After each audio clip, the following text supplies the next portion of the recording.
Hello, TJ here once again, and welcome to the Imaginary Gallery. Tonight's discussion is a real account of emotional abuse or narcissistic abuse or whatever you choose to call it, and it's all the same. But the point was, without delving too far into the history, which is going to be a different video, I was involved with the same man for almost like about 11 years. But let's say about the ninth or 10th year, what happened was basically I was controlled. You know, the narcissist has to be in control and have power. Well, here's an example of how that worked. We lived in a house in some kind of suburban neighborhood. It was down the block from the normal city life we were used to. So, what ended up happening was when we first met, we used to go to nightclubs. And in fact, I first saw this person at the nightclub. So as years passed, though, the nightclub days kind of vanished. So didn't go anymore. But at my workplace, I noticed some new young kids, some young hip kids, who would like talk about their experiences at these nightclub or this nightclub. And I would listen and think, I remember those days. I'm getting older. Why don't I try to go out there again? Because before I thought about it, but I didn't know anyone. Well, now I did. So I figured, well, I said to the partner, it's like, hey, on Wednesday, so there were no surprises, I'd say, Wednesday, hey, why don't we go to the bar this weekend on Saturday night? And I'd be told, okay, sure. So I'd think, great. Because I wanted to reclaim those old youthful days of fun at the nightclubs and so on. But anyway, that was Wednesday. So then Thursday came, and I'd be thinking, yeah, I can't wait. What am I going to wear? What will I wear? Oh, how will I do hair? Whatever.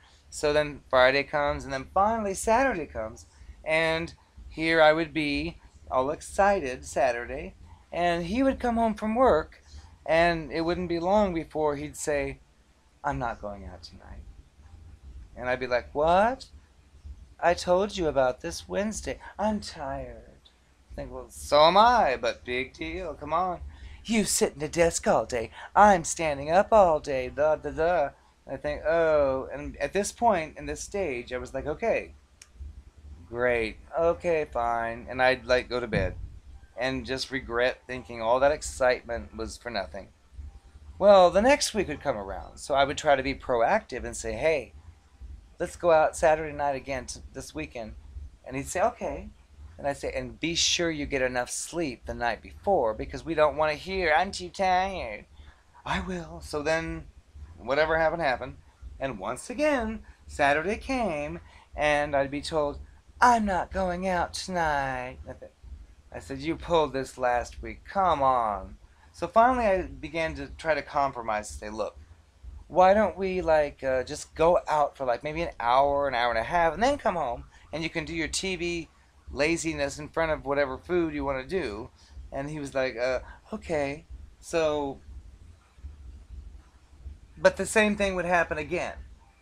It's obviously what I figured is clearly he had no intention of going ever, but he would say yes on Wednesday, so that way I wouldn't nag him all week if he said no. Because otherwise I'd be like, oh, come on, let's go on Thursday. Come on, let's go on Friday. Come on. So he would just say yes. So it's a scam. It's manipulation. So finally I started to get like an idea to be kind of whatever you want to call it. But I started saying, come on, let's go Saturday. And he'd say the same old crap again. So I'd say, well, fine. Well, then I'm going anyway.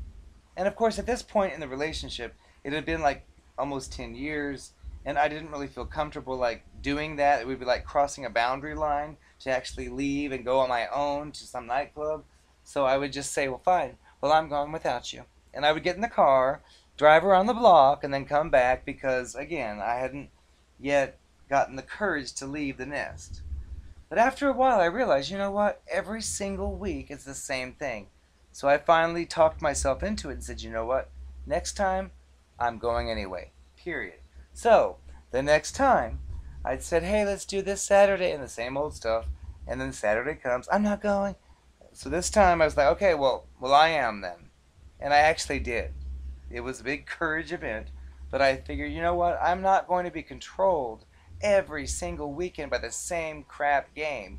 So I went, and I went on my own, and I drove out to the nightclub, and you won't believe what happened. I'd be talking to a friend out in the parking lot, like, yeah, I told him I wanted to come out. He wouldn't, so I told him I'm going on my own this time, and blah, blah, blah. Well, guess what? 3 minutes later, guess who drives up in his own car? Parking.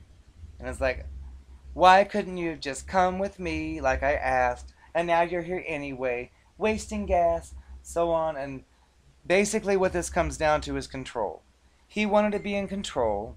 He wanted to make sure I didn't think outside the box, but I did. And so because I did, then all of a sudden he took action and showed up, and we had a fun evening. And then I said, see, why couldn't you just come with me, and we could have done this anyway? But it's because these people, the narcissistic personality, the sort of people, have to be in control and have to have like a one-up position. So he expected me to be controlled and like come back home and just not go, but I finally like stepped up. And this is probably the first step that led to the end and the demise, because once they lose their control, they're nothing. So hopefully you can relate. Have a great evening.